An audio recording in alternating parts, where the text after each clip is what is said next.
Also available from Skyriver Films. Myth. Legend. Science. Aurora. Aurora, rivers of light in the sky.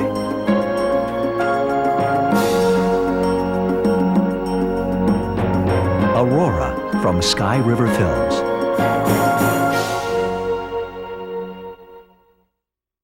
Wild Alaska is a magnificent visual portrait of wildlife on the last frontier. Shot in some of the most remote regions of Alaska, this program takes you in close, into areas rarely known or visited. Award-winning cinematography, breathtaking in scope and beauty, captures the grand scale of Alaska's wilderness and the animal life within it. Wild Alaska from Skyriver Films.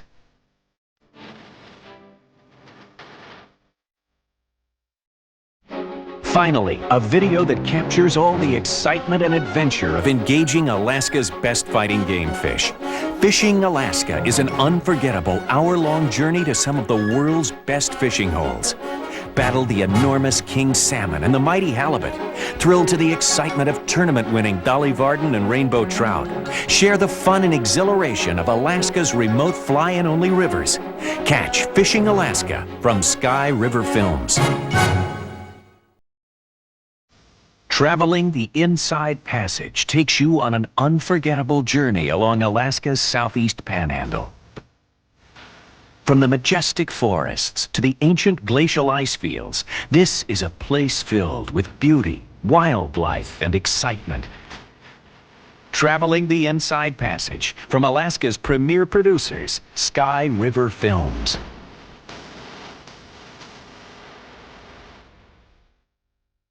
To order any of these videos or to receive a free brochure of all our programs, call toll-free 1-800-248-WILD or write to Skyriver Films, 3710 Woodland Drive, Suite 2100, Anchorage, Alaska, 99517.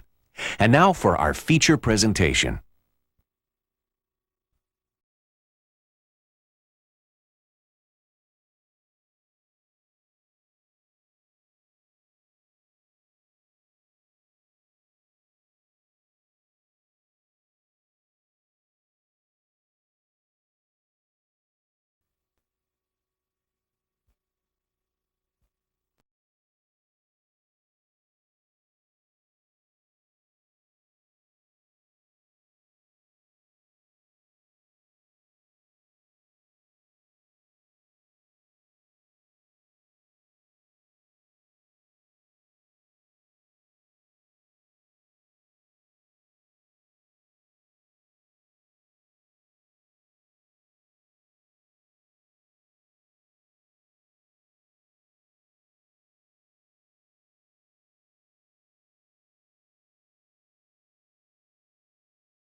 It's often been said that there are many Alaskas, and it's easy to see why. The sheer immensity of this place, stretching nearly 2,500 miles from east to west and 1,500 miles north to south, crosses such varied landforms and distinctive topography that no single categorization outside the word Alaska is sufficient to embrace them all. Diversity is at the very heart of the Alaskan experience. Here in Alaska, nature plays on a grand scale, over and over again. Any meaningful list of the longest, the tallest, the coldest, or the farthest would include Alaskan references. And Alaskan descriptions beginning with the most pop up everywhere. For instance, Alaska has more coastline than the entire lower 48 states combined. It's estimated that there are more than 100,000 glaciers in Alaska, ranging from tiny cirque glaciers to huge ice fields that fill entire valleys.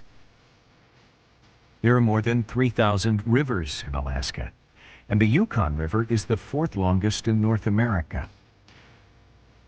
Of the 20 highest mountains in the United States, 17 are in Alaska. And Mount McKinley, or Denali, as Alaskan natives first named it, is the highest mountain on the continent. Alaska is home to the largest concentration of bald eagles in the world. In fact, there are over 430 bird species in Alaska. Millions nest here each year. Such a list of natural superlatives could go on for some time.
away from Petersburg's icy bays.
Next up is Juneau, Alaska's state capital.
Until the late 1890s, most Americans laughingly called Alaska Seward's Icebox or Wall Russia.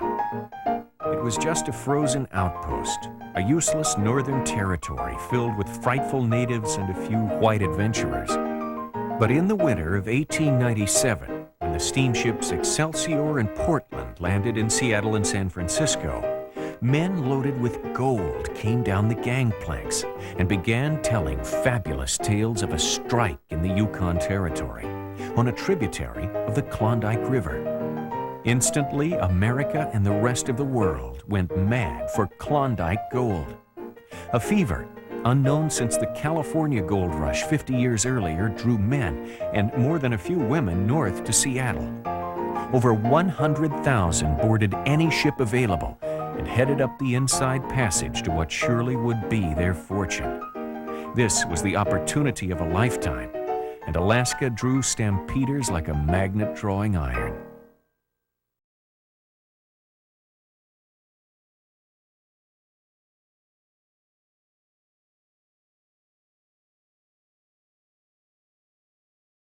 National Historic Park, over 100 buildings remain the same as they were back at the turn of the century. Gold seekers of the Klondike disembarked here and in nearby Dyea and made their way over the famous Chilkoot and White Pass trails. Skagway was run by a gang of cutthroats, ruled by a ruthless bully named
Our final images of Southeast are those of one of the most popular tourist spots in Alaska, Glacier Bay. This is an idyllic jewel in nature's grand design, carved on for over 4 million years by the relentless movement of massive fields of ice. What we can visit today is a magnificent place, filled with glaciers, wildlife, and stunning open vistas. Glacier Bay itself is barely 200 years old. After eons of moving forward, the glacier started to retreat. So far, it has left a 65-mile-long Y-shaped bay, but it's moving rather quickly. The bay is already 20 miles longer than when the famous naturalist John Muir visited here in 1879.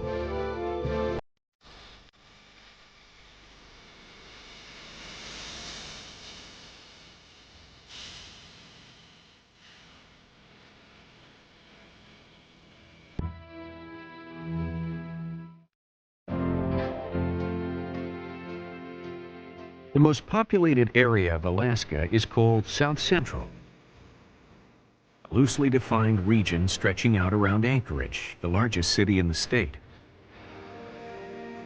Over half the population of Alaska lives in South Central, around 300,000 people. And it's South Central's unusual mix of cultures and lifestyles, occupations and leisures that we're about to explore.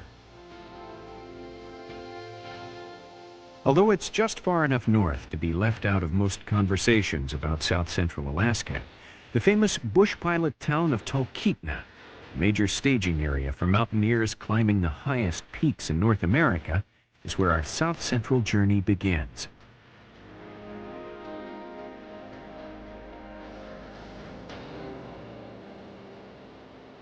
Looking north across the Susitna River, travelers to Talkeetna often catch their first sight of the highest mountain on the continent, Mount McKinley, or Denali, the Great One, as the natives originally named it. Here, the legendary lifestyle of the Alaskan bush pilot is still alive. Whether taking groceries into remote villages and mining camps, or transporting mountain climbers to bases high on the side of Mount McKinley, the intrepid bush pilots of Talkeetna, both men and women, often fly in weather conditions many people have trouble driving in. These aren't reckless hotshots of the skies, but rather a very specialized group of highly skilled pilots who spend so much time in the seat of a single-engine airplane that they can land in places where airstrips aren't even built.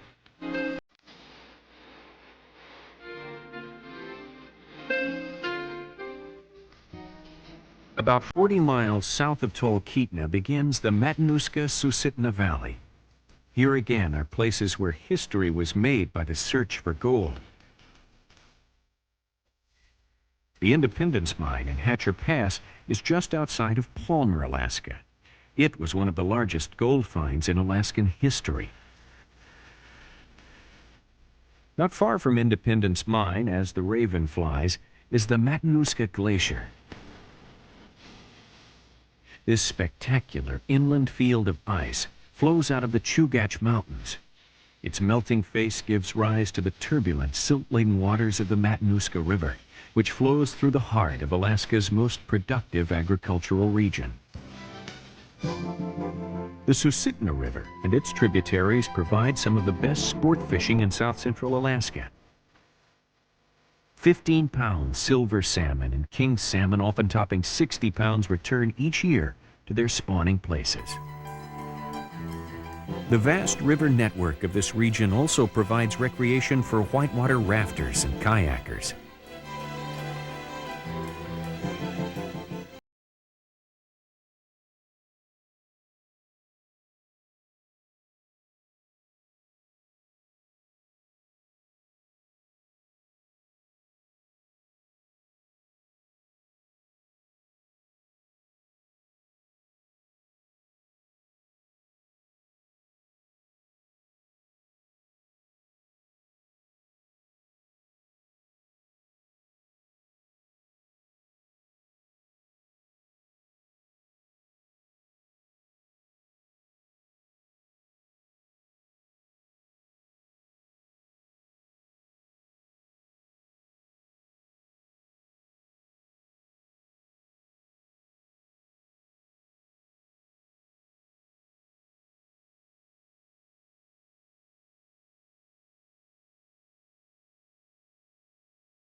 The date was March 27th, 1964, the Friday before Easter.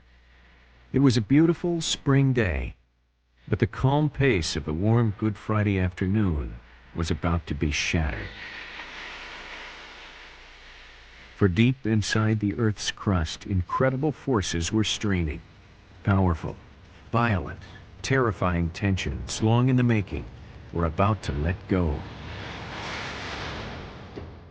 The Gulf Coast of Alaska was hit by the most powerful earthquake ever recorded in the history of North America. For hundreds of miles, the earth twisted and opened. Buildings collapsed. Pavement heaved and cracked into pieces.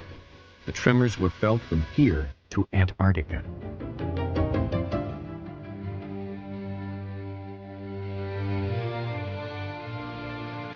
When the shocks were over, 115 people had died. Alaska was declared an emergency area. But massive federal help allowed Alaskans to rebuild. One small part of a devastated neighborhood in Anchorage was set aside and named Earthquake Park.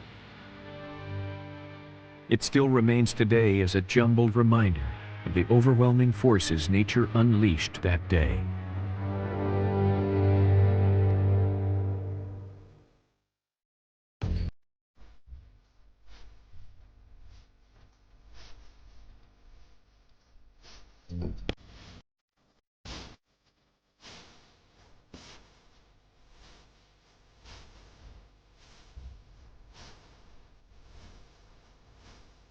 Like many other cosmopolitan communities, Anchorage has an opera, a symphony, and several theater companies. There are over 200 restaurants and clubs, and the nightlife in Anchorage offers entertainment to suit almost any taste or style.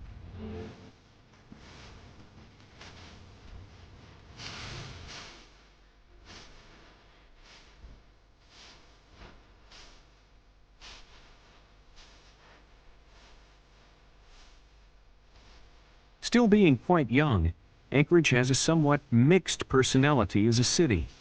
As Alaskans say, we do things a bit different up here. Indeed, such differences aren't hard to find. From running dog sled races through the middle of downtown to its somewhat unique mixture of rustic and modern architecture, Anchorage has a little bit of everything that people come north to find.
Long ago, great rivers created a broad lowland between the Alaska Range on the south and the Brooks Range on the north.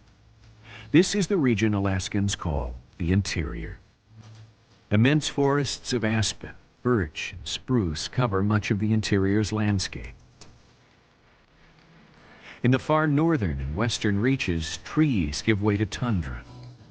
Compared to the natural abundance found in the southeast, the interior is not nearly so bountiful.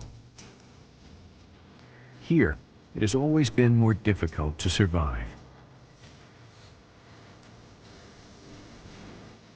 Winters in this place are cold, but the people of the interior, the Athabascans, knew how to survive on this land. They were always on the move, searching for beaver, bear, and muskrat, following the pathways of the caribou and seasonal migrating birds. Their tools and knives were carved from the antlers and bones of the animals they killed. Skins became covers for their homes. Quills and feathers were used as decoration on beautifully made clothing. Nothing was wasted. Every gift from the land was appreciated. From the earliest run of the salmon each spring until returning geese cried out overhead, the people traveled from camp to camp. When the moose shed their antlers, it was time to move to new hunting grounds in the south. Quietly, they would travel over the tundra and into the forests.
For people living in the interior, Fairbanks is the heart of the heartland of Alaska. The second largest city in the state, Fairbanks has a population of nearly 30,000 people, with about 77,000 living within the greater Fairbanks area. The notorious weather extremes of Alaska are certainly evident in Fairbanks. The summers are often very beautiful, filled with clear skies, daylight lasting nearly the whole night long, and 80 to 90 degree temperatures. Here, the summers may be short, but Fairbanksans go all out to make the most of every sunny moment.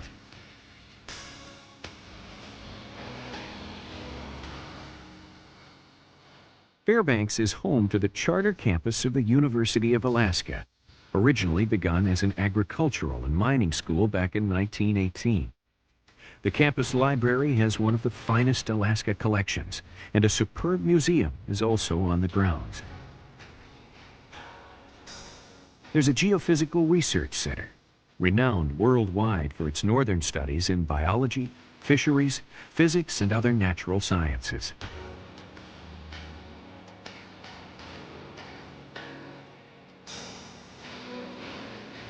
One highlight of any summer adventure in Fairbanks should be a trip on one of the riverboats named Discovery.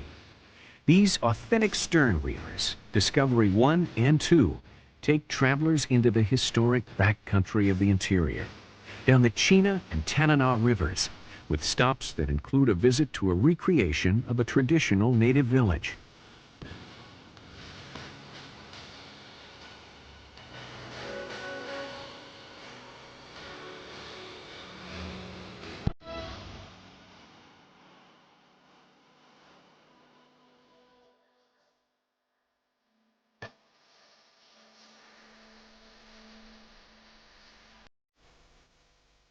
Of course, Alaska's temperatures are most notorious at the other end of the thermometer. Winters in Fairbanks are relatively long and get very cold. 40 or 50 degrees below zero is not uncommon during midwinter.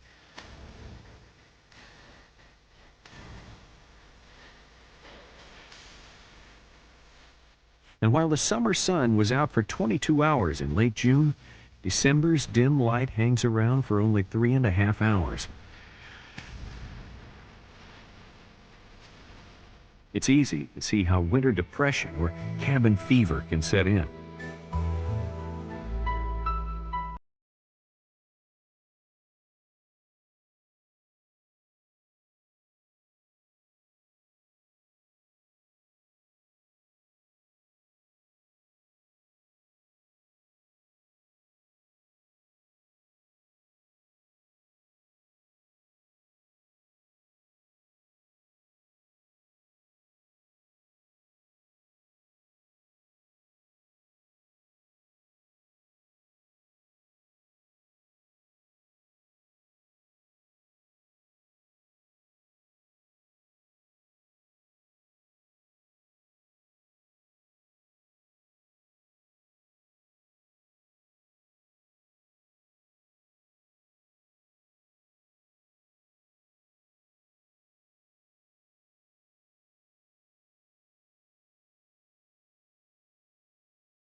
But in an effort to reduce the impact increasing numbers of visitors are having on the wildlife, more than 100 miles of gravel road in the most important animal viewing areas can only be accessed by the Park Service and tour company buses. Yet even group transportation is worth the inconvenience when it makes it possible for travelers to see caribou, bear, sheep, and moose that would not remain in these places if automobiles were allowed unrestricted access.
America's most northern community is the town of Barrow, the trade and political center for most of the Arctic coast.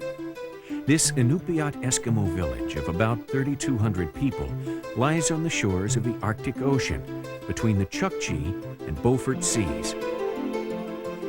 The economy of Barrow, like the economy of most of the rest of Alaska, is based on the immense oil discoveries made 180 miles to the east, offshore in the Beaufort Sea, and on land at Prudhoe Bay.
Southwest of Barrow, on the Chukchi Sea, is the native community of Kotzebue.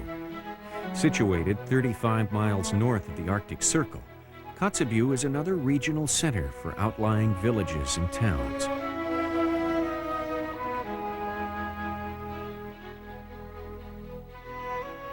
Kotzebue is a popular travel destination and is serviced by jet from Anchorage 3 times a day. Local attractions include traditional Eskimo dances and a blanket toss.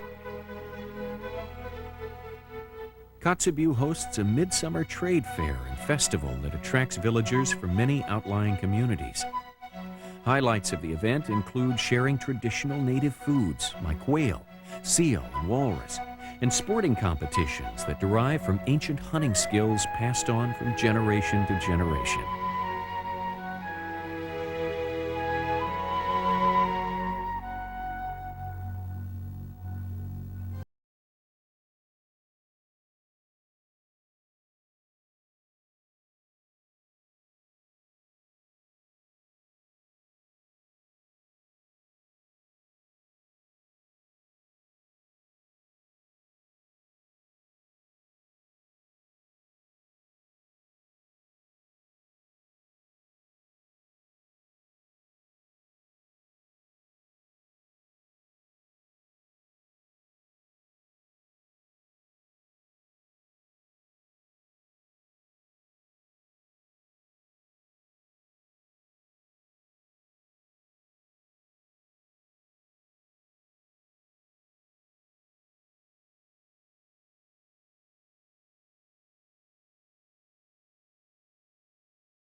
As we bridge from Alaska's western coast into our final region of the state, the Aleutians, a brief look at the rich waters of Bristol Bay will add another dimension to our understanding of Alaska's great diversity.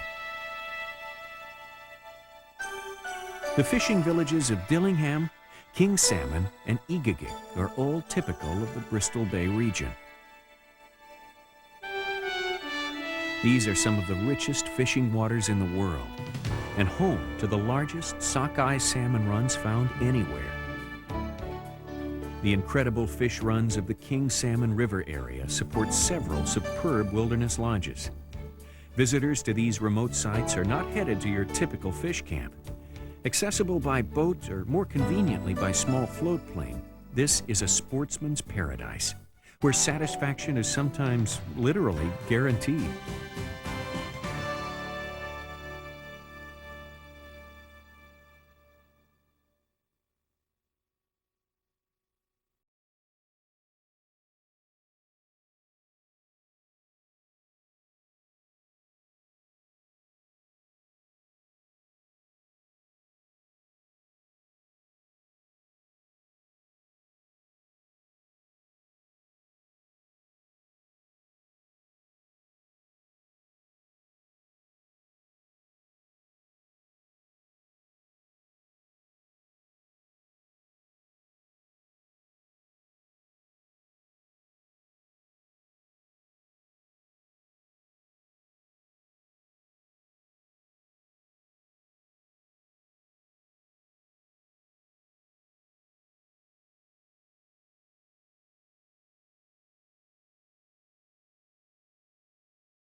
Our final stop on this grand and sweeping adventure is Kodiak Island.